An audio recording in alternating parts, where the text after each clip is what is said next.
How many of you recognize Don Goldie and his trumpet?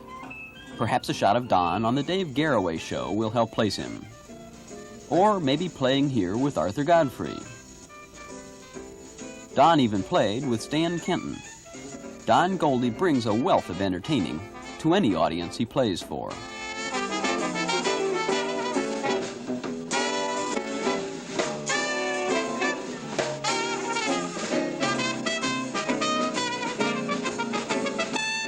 This is Lionel Hampton, who I know for so many years. This was taken at the Hilton Plaza. I brought Hamp in for a private show and for one of the conventions, and I played with Hamp's band when I was in the Army in 1953 in Fayetteville, North Carolina. His band came through town first time I met him, and I went up and I said, "Can I sit in with your band?" And he looked me over and said, well, all right.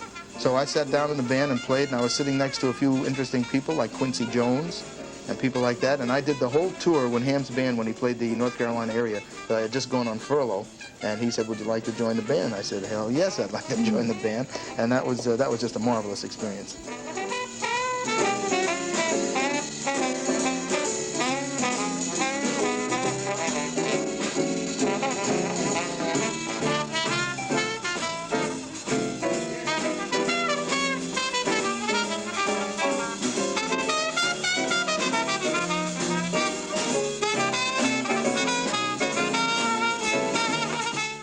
Miami became home for Don Goldie when Jackie Gleason snared his talents. Well, I was passing through Miami on the way to Puerto Rico, and I stopped off to see my mother, and I auditioned for him. Hadn't seen him in years, and I ended up as the trumpet soloist on the Music for Lovers records with him, and then I ended up as a musical director of the Hilton Plaza, so I was doing the warm-ups for the TV show, and I was a musical director of the hotel and doing all the shows. And we opened with Harry Belafonte and had Toady Fields and had Ronan Martin and Flip Wilson. I mean, had big names, all people that I had worked with when I first started. So whenever they'd come in and find me there, it was, always big hugs and kisses, and everybody said, "What is this? They just came here." I said, "Hey, this goes back 20 years. Flip Wilson left his whole entourage, came up, and big hug and a kiss, and, we go back to when we were working for $5 a night apiece.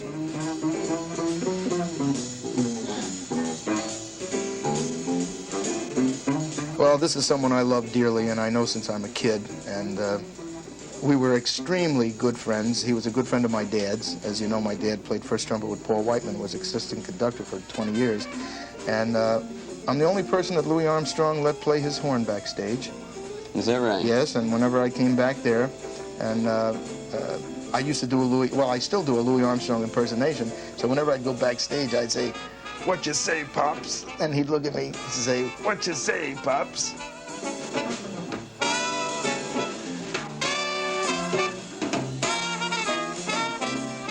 Playing with Jack could do nothing but benefit me, but that is not the thought when you want to play with somebody like that. The thought is having the privilege of playing with a Jack Teagarden, who I've listened to all my life. But he wouldn't have had me if I didn't play well enough to join him. I understand. And Jack Teagarden was later quoted in his life when I was with the band saying, "The greatest trumpet player I've ever played with." And from Jack Teagarden, that's like God talking, because he's played with everybody, and which absolutely floored me. It was at the first Playboy Festival, and his announcement of me. Now, I wasn't with Jack a month, and I was nominated Playboy Jazz Star of the Year, and I had my first record contract because I was out and being seen. But I wouldn't have cared if we played in Podunk for the rest of my life to stand next to play with him. Just to stand next to Jack Teagarden. That's right. You mentioned Miami before and how many artists are coming to Miami now. It seems that jazz goes through a resurgence periodically. Are we seeing one of those now? You're seeing it now for a lot of reasons. There's an older element of people, let's say from the 50s up. They like the commercial stuff, and a lot of them are jazz buffs.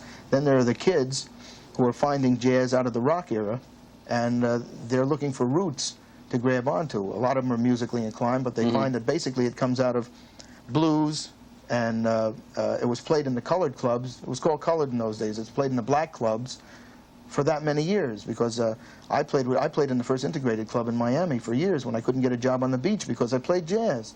But I was playing with people like, in one season I remember at the Lord Calvert Club, we opened with Roy Hamilton, Ella Fitzgerald, Dinah Washington, Billie Holiday, Arthur Prysock, Lulu Reed, Ivory Joe Hunter, Little Willie Johns, Sister Rosetta Thorpe, who was a gospel singer like Mahalia Jackson, and that's one season, and I couldn't wait to get to work every night. Don's life has always revolved around music. He grew up living with the legend of his father's long run with Paul Whiteman, and he learned to put pride in his music and to devote his life to it. Don seems to have been born with a trumpet in his mouth. And so, Don has done a few albums, most of these available now on IJE Records. But despite his success, he's never compromised his special kind of music. Jazz has always been his first love. Like the old days, jazz is a dirty word. Somebody come up and say, "Is that jazz you're playing?" And I would say, "No, ma'am," or "No, sir. That's just a brisk dance tempo." Why is that? Why are people down on jazz? That's the way people were in those years. Even when I played in Las Vegas, had to be a commercial tempo. They could be swinging it, but if they thought it was jazz, it was terrible. So we just didn't tell them. Well, what is the distinction? What is jazz then? Jazz is an improvisational line of music usually on a standard tune. You play the harmonics of the chords, and you invent another line of music through those chords. And every time you play a jazz tune, it will be different because of that. Basically, it's different unless you have a kind of lick that you enjoy playing, and everybody has an identification of some kind of a musical interpolation, for lack of a better word. And Don Goldie is still playing his licks for Miami.